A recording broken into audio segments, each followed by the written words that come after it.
I give them different topics each time we meet. My groups, we meet every other week. And so I give them topics for the time that we meet and always invite them to bring current stuff in. So the topic might be something like anger. Let's talk about anger. When has it shown up between the last two groups, and ask them to talk about it? And then we can explore, what did anger look like when you were a kid, and how was that expressed? How was that handled? This is the Healthy Lifestyle Solutions podcast, and I'm your host, Maya Acosta.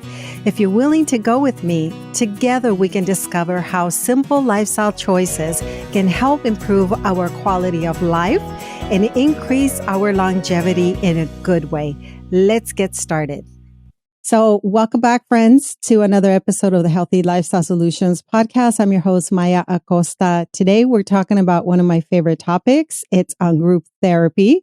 And we have Tanya Cole-Lesnick. She's a licensed clinical social worker and expert in group therapy. And she shares her insights on the transformative power of group therapy, why discomfort and vulnerability are necessary for personal growth, and the importance of living in alignment with your truth. We discuss how Tanya helps her clients assess their inner worlds, heal faulty narratives, and make positive changes in their lives.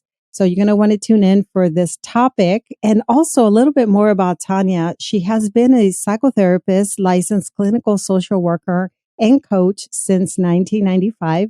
She received her master's degree in social work from New York University after group therapy changed her life. She has extensive experience in outpatient hospital mental health, private practice, and wellness center settings. From those experiences over the years, she has identified her most important focus, helping people to live lives that light them. She does this by helping clients to assess and honor their truth, to change habits that don't serve them, to heal faulty narratives so that they are living in alignment inside and out. Her work revolves around intimate groups as the sharing of inner worlds and being human together in a safe space, in what she finds to be the most powerful ways to live, for lives to transform. Now, you'll have the full bio and the narratives to Tanya on my website, healthylifestylesolutions.org. Welcome, Tanya. Thank you, Maya. I'm so happy to be here. It's a pleasure to have you. I think you're probably the first guest I'd have on the show to address group therapy. So thank you. Yeah, happy to talk about it. So where should we start? Tell us how you became involved. In your bio, you tell us that you yourself saw a profound change in your wellness when you participated in group therapy, and then you became more focused in this. Yeah. Actually, I had started my career out as a graphic designer. And when I was in my mid-20s, as a graphic designer, going about my life, I was longing for a long-term love relationship and struggling to meet somebody that I could have a lasting relationship with, and started to wonder what might be in the way. And at that time, that was more than 30 years ago, I felt a lot of stigma connected to the idea of therapy.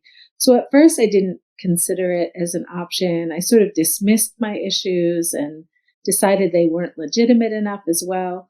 But with more time and sort of the pain of not really being able to connect with somebody in the way that I had longed to became more intense. And I decided whether or not it was going to be comfortable for me, I wanted change badly enough that I explored therapy. So I got a few names. I got connected to a therapist, Bonnie, who was amazing. And I felt very supported right away. I felt emotionally safe to start sharing my story with her.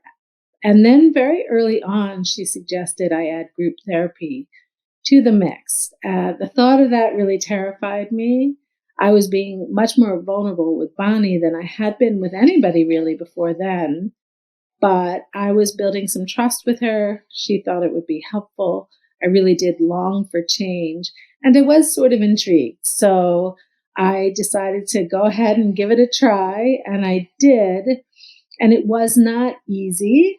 at times, although at other times it felt very sort of warm to be connecting to these people at a very human level. It was challenging too, and I learned a lot about myself. And it was in that experience that I started to realize that what I had been explaining to myself. So, because I hadn't been having a long term love relationship and I was trying to figure out what was in the way, the explanation I gave myself was maybe I wasn't lovable.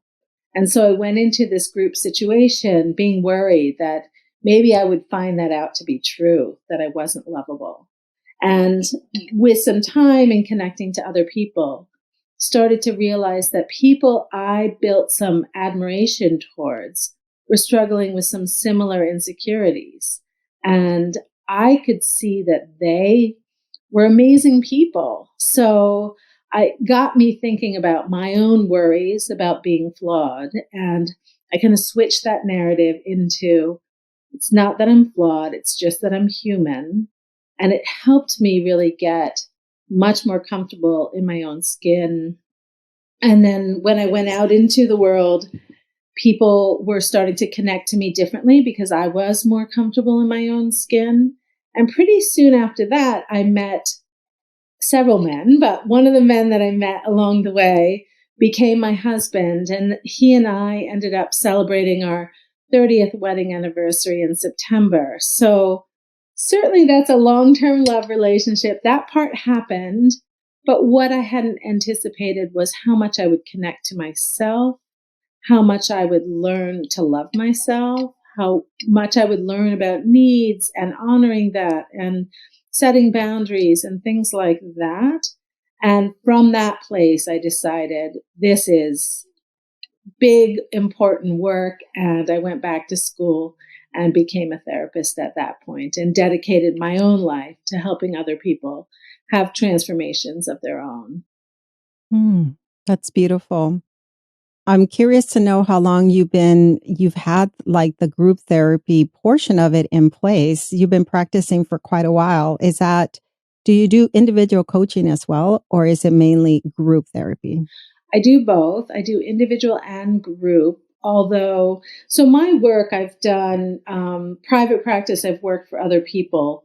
Very recently, 2022, I started private practice again. I had been working for somebody else in a wellness center prior to that. And coming back into it, really more interested in having group be the cornerstone of the work that I do and individual work being connected to that. But I really do a lot of both. I've been doing group. That is a good question. I mean, I think I've been doing group from the start. Some of it has been groups in clinic settings or hospital settings, which is very different than doing group on your own. But I've always done group, and I've always done whenever possible multiple groups, and they have evolved over the years as well. So the group that exists for me now is just different from some of the groups that I did in the past. Right. And I feel like we're sort of living in a culture that's becoming more and more open as we talk about mental health and being okay for, when it comes to asking for help. One of the limiting beliefs that you touched on for you was I'm not lovable. For me, it's always been I'm not good enough. And then so if you like to talk about where these beliefs come from, we are our worst enemies in many ways. The seed gets planted along the way somewhere, and then we just live the rest of our lives just having this self-talk that could Mm-hmm. be very damaging. Why is it important to be vulnerable? It's scary to be vulnerable, and yet it's one of the most effective things that can help transform a person's lives. Yeah.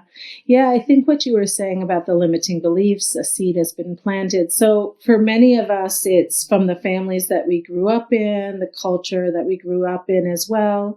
For some people, it might be some experiences later on in life also that can get some limiting beliefs going. But often it's the families we grew up in. And so for me, not feeling lovable perhaps was also connected to the fact that I had a workaholic father who wasn't home all the time. And so as kids, we make up stories about sort of how to understand what's going on and often make ourselves the cause of certain things. And I also had a mother who would lose her temper periodically. So all of those stories kind of went together and became the messaging that I incorporated in to my own understanding of what might be going on. Now, the thing is, some of this stuff becomes protective. Most of this stuff is protective. So deciding, oh, maybe there's something wrong with me, it got me curating how I presented myself to the world. So the more protected version was me thinking, okay, if I'm not very lovable, I better just show the lovable parts of myself. And so everything was getting filtered through my mind, and I was strategizing all the time about how I would show up in the world. And that impacted me energetically, but that kind of, for any of us, that can really impact us when we spend a lot of time in our minds thinking through and not being comfortable in our own skin that way.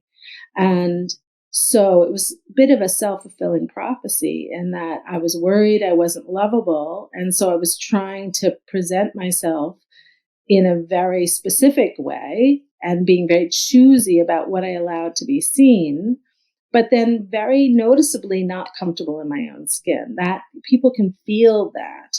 And so I think that was something that led to me being disconnected from people, from myself certainly, and then from other people. So the vulnerable part is looking at that, taking more risk, deciding that, okay, maybe it's not true, but emotionally often it has to catch up to what we've decided intellectually in our minds. So maybe I can decide, oh, it's not true that I'm not lovable. But as I'm maybe saying something that sounds like I would have censored it in the past, I start to feel a little bit nervous. That feels vulnerable. I mean, that's what happens. And then I feel a little bit not protected because some of these things have been in place because they've been protective for us. And so starting to take a little bit more risk is part of that vulnerability stuff. And those are new muscles to strengthen, and we're not used to it. And there's reasons why it got developed. So that's part of the discomfort that can start to unravel that story that wasn't even true. Very true. In the sense, very true what you're saying. Mm-hmm. So I have these ideas of who I am, right? How I judge myself. And I'm hoping that you won't see that. That's right. Because I'm so self-critical. I hope you cannot see what I believe about myself. And so the whole thing is just, it's like I'm arming myself with more things to hurt myself with. That's in right. Some ways. I want to tell our listeners why it's important to have these conversations on the podcast. I talk about various topics associated with the field of lifestyle medicine. That includes food, exercise, stress management, building healthy relationships. But my journey towards wellness didn't start with exercise and eating healthy. It started with doing inner work. And one of my first experiences with group therapy was in high school. I was, very disturbed in high school. My school counselor was the one that said, "Hey, I have this thing I can do on Fridays." And she pulled a small group of us from our classes. And that was an understanding we had with our teachers, was that, we could have this support, a safe place to talk about things that were happening as we were growing up in our homes. And I went on to want to pursue the field of therapy. I wanted to do this kind of work. And then a few years ago, I experienced a more profound experience in group therapy, and then wanted to train to become a facilitator because I'm not a therapist. I'm not trained in this field, but it's that whole awareness of how effective this can be that I allow you to see, my weakness, what I'm battling with. And then depending, because I don't know if yours are if you do them over the course of one weekend or you repeatedly bring your group together. But the relationships, the bonds that you build with people that you can be vulnerable with is just incredible because it's different compared to like our close family members and friends. So yeah, that, I just wanted to kind of paint a little bit of a picture, give a little bit of a background for listeners that are tuning in for the first time, perhaps that it's important that I continue to kind of foster this on the podcast as well. Not just focus on the other lifestyle changes that we can make to be healthy, but really finding outlets and really experts like yourself that can continue to help us to do the work. Yeah, yeah. And even you said the word weakness, and I would love to change that for humanness because I think we all have different things that we need some extra support around. And I do both. I do ongoing groups, and those are all virtual, but then I do also some in person weekend retreats. I actually have one coming up soon. But you're so right about like the relationships that form when you share that part of yourself with other people. It's so special. There's something about that kind of relationship that nothing else really looks like that. And especially if there's some community, and so that there's a number of people that are kind of on your team, on your side, want to celebrate you, want to give you feedback if there's something that they sort of notice you're struggling with, and they can offer you a perspective. Whatever it is, I think it's so healing. And really, those are a deep reset retreat. So it's like a weekend to really go deep, figuring out what some of the limiting beliefs are, what some patterns are that are in your way, and then starting to paint a picture of what you really do want for yourself and explore ways to support each other through that. And we do something that's interesting. It's another wonderful therapist and I, Kathy Anisi, we run the retreats together. And we do something that's a little bit different in that we have a group first, a virtual group first, then we have our weekend retreat, and then we have a couple weeks later another group, because I think that is something that doesn't always get um, just taken care of, so the way that people can stay connected in the work. Because what can happen is they have this beautiful weekend of going deep and doing some transforming, and then keeping in touch is sort of up to everybody, but creating a space where we can come together can be really, I think, a helpful way to help that depth continue forward. Hmm. Okay. You're right. I hadn't heard of that, where you sort of have like a follow up in a sense after the physical in person experience. You lightly touched on boundaries. And so I'd love for you to kind of talk a little bit more about that, and also codependency. And I didn't see this listed as a topic, but I feel that many people misuse that term, don't Mm, really understand what codependency means, and then why boundaries are important to protect our energy, to protect yes. ourselves from things that can sort of affect us profoundly. Yeah. For sure. So let me start with boundaries. I mean, boundaries definitely are something that gets talked about a lot. And it can be very difficult to do because it's choosing yourself. And if you have a limiting belief that says, for example, I've talked a lot about my own work through people pleasing tendencies. And that's something that I've had to pay very close attention to in my life, and to not go into automatic pilot with some of that, because if I'm not mindful about it, I can very easily say yes to other people without checking in first with myself and decide if it's a real, genuine yes or not. And so boundaries could very easily go against some of these limiting beliefs. So if you're somebody who feels like you need to say yes or you're going to get abandoned, for an example, then it can be really hard to say, okay, I'm going to say no because that's not honoring myself to say yes to this thing. But that's another example of discomfort that can come up. And so getting clear even about what kind of boundaries are going to honor you is a really important part. Paying attention to when are you feeling resentful? That's a real good clue into when perhaps you've said yes to something that you would rather say no to. And people, I think, sometimes don't realize how much control they have over the things that they feel resentful about. And even setting boundaries with ourselves. I know for myself, another thing that I've been working on for myself is my own um, pressure I put myself under sometimes when I'm doing my work and I think, oh, I better hurry up and finish this thing. And you better move more quickly. And you have all these goals and you've got to move really fast to reach all the goals that you have.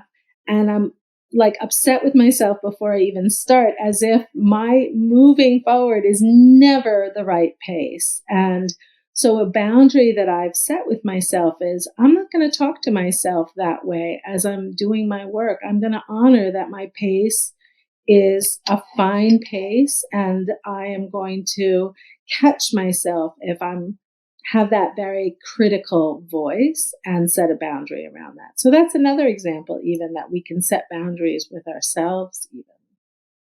Yeah, I'm the hardest critic. Like I'm my own worst enemy in Yeah. some ways and critic, but I have started to do that as well, Tanya, when I have a deadline for a project that other people may not even know about, so it might not affect people necessarily. And I don't meet the deadline. I don't accomplish my goal. I feel upset. And I'm starting to say to myself, it's okay. I'm doing the best that I can. Mm-hmm. It's okay. Yeah. Because my energy, for example, feeling physically depleted and overwhelmed from being overworked, takes its toll. I can only do so much. That's right. And then I need a break. So that's really tricky in the society and the culture that we live in. Yeah, yeah, we still celebrate workaholism. We celebrate sort of moms who do it all or are selfless, that kind of thing. And even what you're describing, I think that there is some expectation that we have to be able to do more than what would really be sort of a balanced version of ourselves if we were to allow balance to be the priority rather than the to-do list or the accomplishments. It would be interesting to see what would happen to everybody's pace. But getting depleted and sort of living in a way where getting depleted is just a ongoing, constant way of living is true for so many of us. And I mean, just back to this question about setting boundaries, sometimes it's like following yourself for a while to figure it out, even to learn, well, what is my pace? I've been for so long working at this other pace, it's not even my own. What does my Hmm. pace look like? And to allow Hmm. yourself to be more comfortable as you're moving through life. And what is that like? And to learn from that so we can all learn about ourselves when we check in first with ourselves. Yep. I have a coach that I work with. I see her every week. So Hmm. I'm always wondering, will there be one session where it's just, I'm good?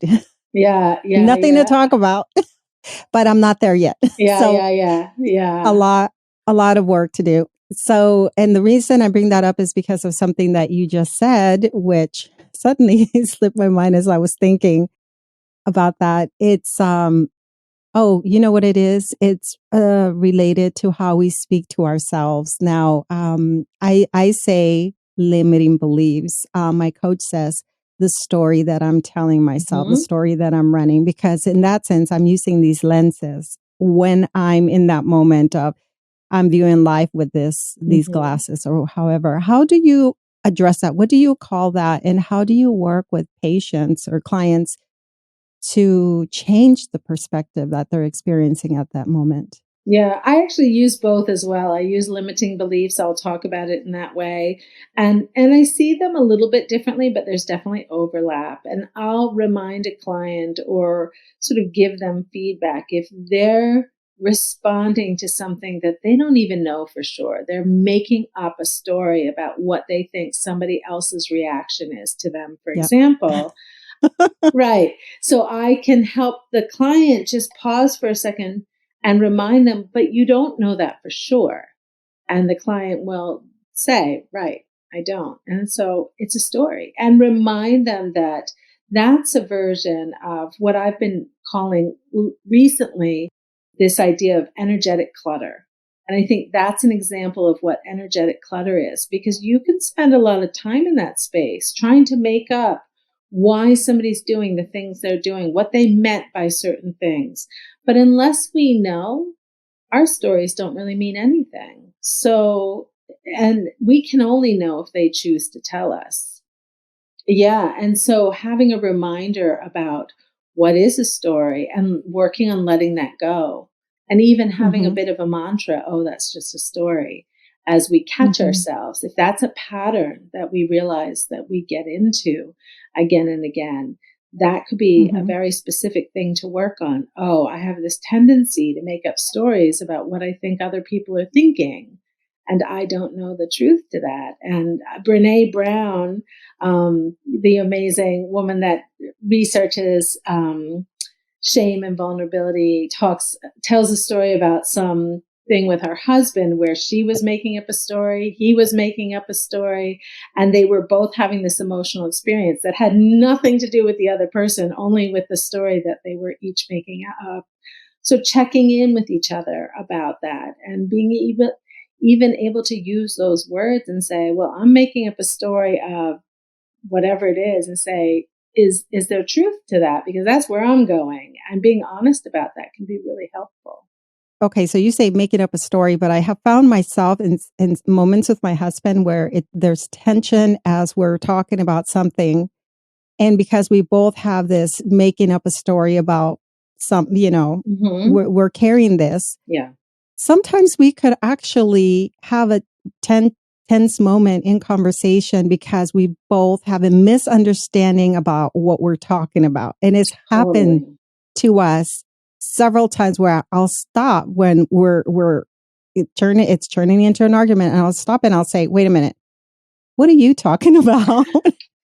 Are we talking about the same topic? Love And then he's that. like, no, I thought you were talking about that transaction you were supposed to do. And I was like, I thought you were asking me about this and that. But it becomes tense because we're driven by the story that we're telling Mm-hmm. ourselves. And so Yeah. we automatically look for evidence of that story. I love that. And pausing and checking it out really is the way to handle it. Because what else are you going to do? If you are feeling upset and you want to see whether there is something that needs to get worked out between the two of you, it'd be important to make sure that you're on the same page. Hmm.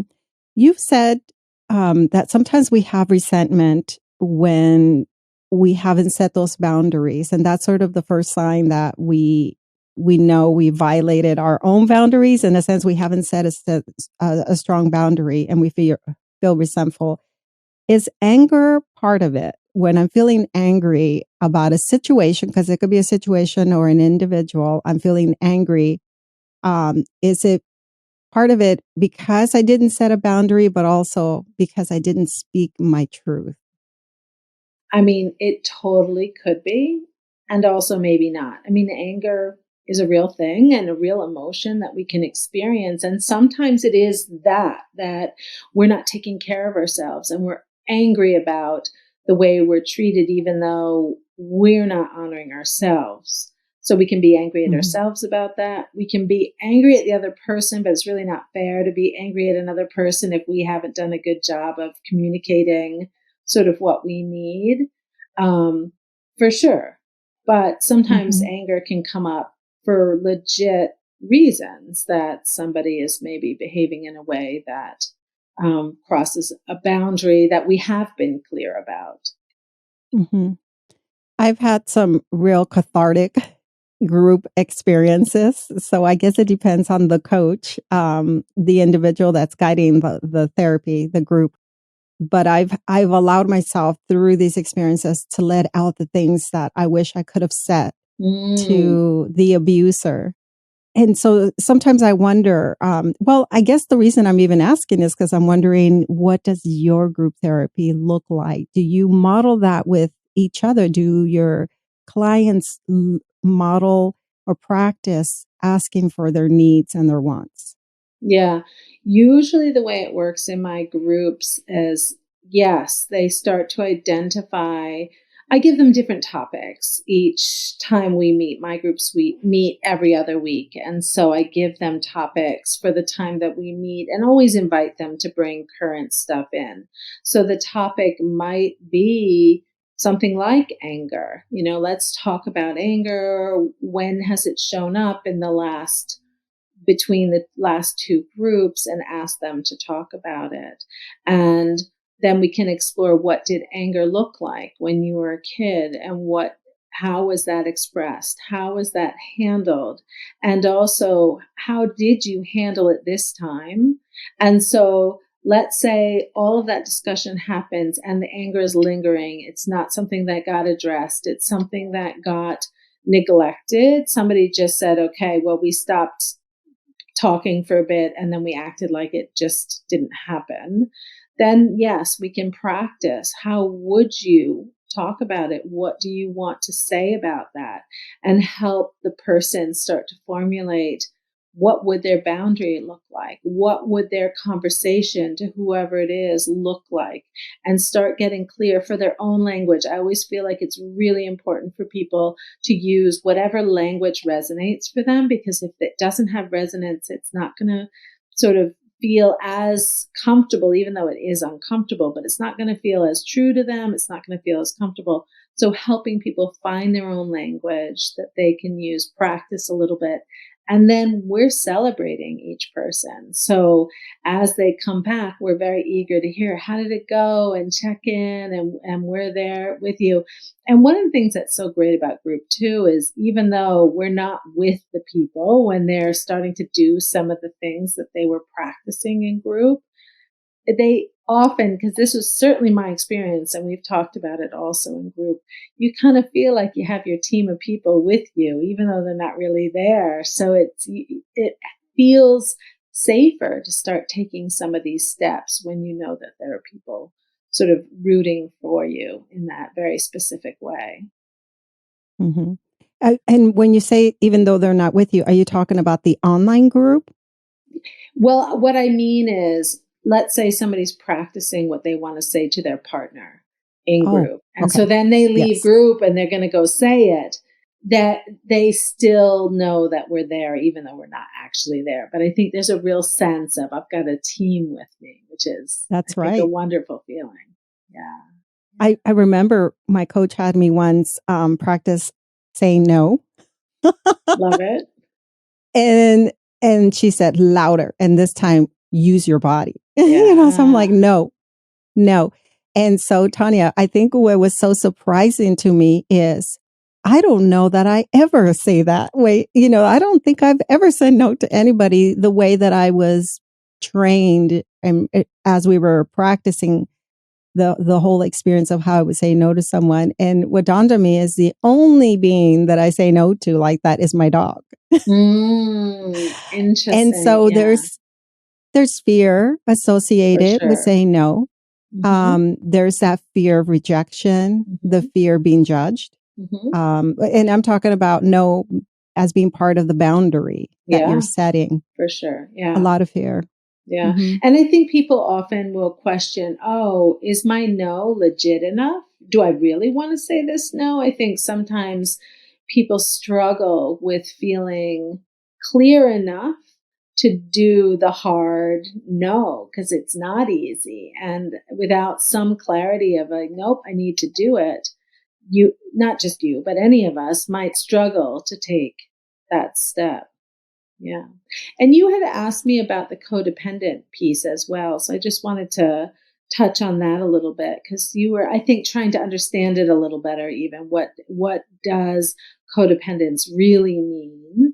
And I think it's when people kind of get their needs met through other people in a way that's unhealthy. One of the most common ways is when somebody has a substance abuse issue, and then somebody else is sort of enabling it and sort of setting things up, maybe apologizing for that person, or maybe protecting time and space where that person might be drunk or something where they're not kind and they're kind of protecting them from having consequences for that kind of thing. And somebody might feel good about being sort of saving this person who's struggling, and somebody else is leaning on that person and communicating, "You're the best, you're amazing, thank you," or something like that, where they're both getting other needs met through this very entangled relationship. So it's like a real dependence on each other, and these sort of needs that are not really about having a full human experience, but it becomes this little, Right. yeah. And it's almost like the codependent individual is putting the other person's needs first. But in many ways, a codependent person can manipulate in some ways to Hmm. keep that person the way they are. It's a very tricky topic. I know that I'm codependent, or I have those tendencies, and I went to one of those codependent anonymous groups, Hmm. Hmm. and it didn't quite work for me. Other forms of therapy work, but I felt very gaslighted. Like Mm. people were saying, that person's doing this to you. You got to go back. Just Ah. raising I was experiencing a lot of stress as a result. And I just Mm. thought, this is not good for me. Yeah, yeah. So now, what do you think in your experience, what helps clients move forward towards the changes that they long for, and what keeps them stuck? Yeah. I think probably the way in is usually pain points. So if client is feeling irritable all the time, losing their temper, or using substances as a way to self-medicate, and not just substances, it could be different forms of numbing out behaviors, scrolling on your phone or watching a lot of TV or something like that, that is interfering with life being a full joyful experience. And not that life is joyful 24/7, but it does interfere with that. So that's often where people come in. I'm struggling with this piece. I feel irritable all the time, whatever it is. And then what I do with my clients is help them start to track, when is this stuff coming up for them, so that we can get a fuller picture. What are some of the things? Why are you so depleted? What is some of that? And so we can start to learn, well, they had this expectation of perfectionism growing up as a kid. And so, doing really well in school and excelling in career was always the expectation. And then sort of not being able to rest until they're done with some of the stuff that was required to keep that perfectionism going, and not being able to figuring out what we need, honor ourselves, rest, things like that. So starting to help people pinpoint, what is it for you? What's the story for you? Once awareness starts to grow and the understanding of the limiting beliefs, the different stories start to become more clear, we can catch it in action. And then when we can catch it in action, we can start to respond. And at first, it's a response afterwards, probably. So let's say somebody has identified, oh my gosh, I don't let myself rest. I get so depleted. And then they try to allow a little bit more rest. Okay, I'm going to end my work day at whatever time, let myself rest. That's usually going to be hard at first. But they, this is the goal, and they try it. And then we learn, well, what comes up for you? What are some of the thoughts and feelings that come up as you're trying to go against some of this automatic pilot that used to be in place, very connected to some of these limiting beliefs, and start to set different goals so that somebody can start to shift some of these patterns. But there's a real trial and error period there. And the learning that happens when we do action is really important. We can't just think our way into the change. We have to start actually physically making some changes, feel what happens in our bodies as these changes start to get made, and then learn from what we get up against after we are feeling challenged, bringing up more anxiety or more fear, and then learning from that. And then there's like a settling down that can start to happen. The more we get to know ourselves and the more we can kind of see some of these patterns in play, the more we're going to be able to take a step that feels um, more grounding, that we know that we're going to be okay. I talked earlier about my own people pleasing tendencies. One of the ways that I noticed I really get into people pleasing had been in the past accommodating clients' schedules at times when it didn't honor my own. And the more I recognized that that was a tendency that I had, the less it kind of became a thing that I did. I might have the impulse, but I can catch myself and make a different choice. It doesn't feel as scary anymore. I kind of know all the reasons. So it's a real process of peeling away the layers, learning about ourselves, and starting to take some steps and dealing with some of the discomfort until we start to kind of get more comfortable with all of that. There is some slight discomfort, but it's like anything else I'm learning. The more that I say, no, it's or I'll pass or whatever it may be, Yeah. the more that I speak my truth, the more that it feels like it's okay. And again, I guess it comes back to, at least in my situation, the story I'm telling myself. Mm-hmm. When I get rid of the story, it's just the situation that I'm dealing with. That's right. And yeah, you start to talk about this being aligned with your truth. And in my life, I've met a handful of individuals who walk in their truth and speak their truth and have nice boundaries, these people are like role models to me, like what I aspire to be. It's just a different sort of interaction when someone lives in their truth. So what does like living in alignment with your truth mean, and why is it so important? Yeah, I think, I mean, if we go back to that idea of energetic clutter that I was talking about before, when somebody's living in alignment, they have much less of that energetic clutter kind of slowing them down, interfering with their flow in their lives.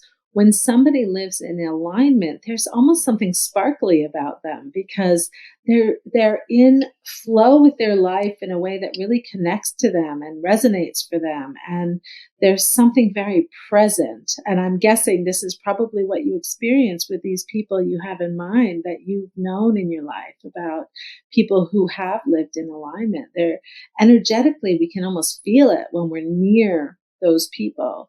And so there is some kind of even maximizing energy because you're in this flow, you have a certain amount of momentum, you're honoring yourself. So you're not doing some of the things that can be depleting because you're catching yourself. Not that you never get depleted, but if you get depleted when you're in alignment, it's usually based on a decision that you've made. Oh, that's going to take a lot of energy, but I'm going to choose it because, that you have your eyes wide open about why you're making the choices that you make. And you're always checking in and deciding whether or not something honors you. And is it something that is in alignment with what matters to you?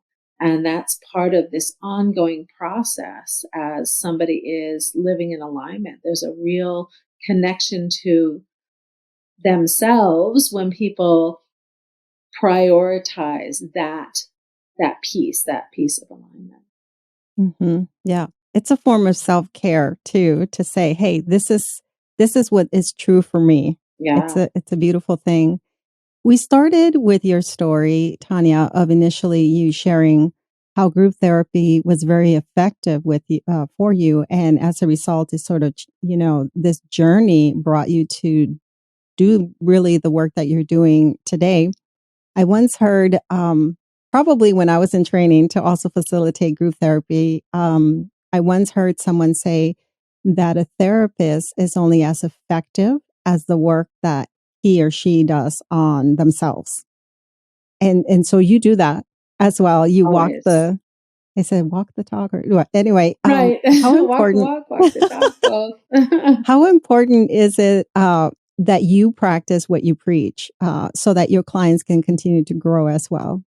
I think it's critical. I mean, I don't think the work can really happen if I don't, because there's a certain way that I communicate about myself as I do the work that's different if I'm sort of blocked in some way and covered up. And that is part of how I work with people. I'm always very transparent with people. I do share when I'm on a certain journey. And I think that there's something that's helpful for people as they realize they're working with somebody who's human, and that that human stuff is just always part of it. And if we can embrace that rather than feeling like, okay, hurry up, am I done yet, am I done yet? I think you were talking about that earlier, right? Almost feeling like, oh, one day I'll be done. But instead, if we realize we're always growing, we're always learning, there's always going to be another piece to focus on as we have different experiences in our lives and as we evolve.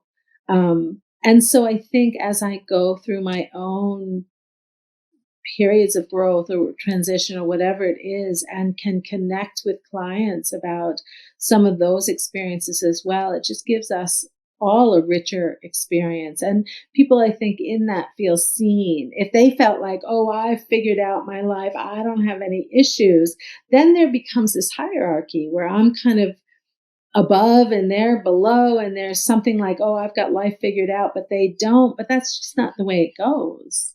Hmm. Yep. Absolutely. And it becomes easier to look you in the eyes, Hmm. directly in the eyes in a group setting or in person Yeah. because um, the same thing, you have shown that you're human, that Yeah. and you experiencing these difficulties and overcoming them is a living example of that what you're teaching actually will work for your clients as well. Hmm. How Yeah. different is the dynamic when you do offer the group via Zoom, for example? Yeah. I've been doing the virtual groups, of course, since COVID, but I did do a few virtual groups even before COVID. I actually really like them and feel like there's not a lot lost. I know that a lot of people are like, no, I just like in person. But maybe there's a little bit of body language loss, but I'll tell you what you do get. When it's up front and center and it's somebody's face, you can see some nuance in the facial expressions that you don't necessarily see in the in person. And we also get to see people in their home environments. And so sometimes that gives just a little bit more layering of what we get to know about somebody as we're doing it. But the work itself, it feels just as powerful to me. I mean, I love in person, but there's something too about the convenience of being able to connect from people that are further away. You don't have to have the commuting, and I can work with people anywhere. So that's really helpful, I think, in creating community. Yes. And now, so you're right. By the time we release this episode, your April retreat will have gone, will have already happened. But did I hear you say that you are working towards having more retreats later Yes. this year? Yeah, so retreats and groups. I mean, I know I was saying I really want my work to be mostly groups with individuals supplementing that, and retreats is part of that. I think retreats are amazing growing experiences, and absolutely. I've already done a bunch of retreats, but I want to step that up and do probably a couple every year at least, if not more. And so, absolutely stay tuned. And I'll start to post some of the pictures from this retreat and videos so people can sort of get a flavor of what the retreats are like. It is so special. Where are they held? The one that we're doing this time around, we still have been doing them kind of locally. So this one is in Cold Spring, New York. But there's a lot of conversation about traveling. Maybe Florida will do one, and just exploring different areas. But for now, it's been New York area, and but stay tuned. Tanya, is there anything else that you'd like to share with my listeners about the work that you're doing? And also, how can they best learn about you? Yeah, I feel like that is it for now, but probably the best way to learn about me is to go to my website, which I have an easy to remember URL, which is clearenergeticclutter.com.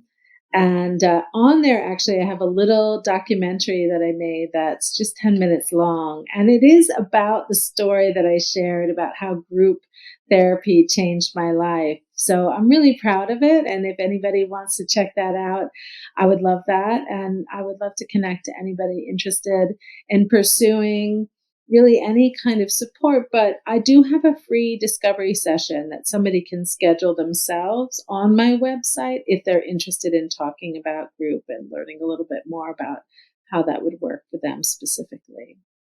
Yes. And do you ever, since you say a little bit of, and I don't know how I missed your short documentary, do you have testimonials on there? Do you ever have people that have gone through your program that share what this has done for them?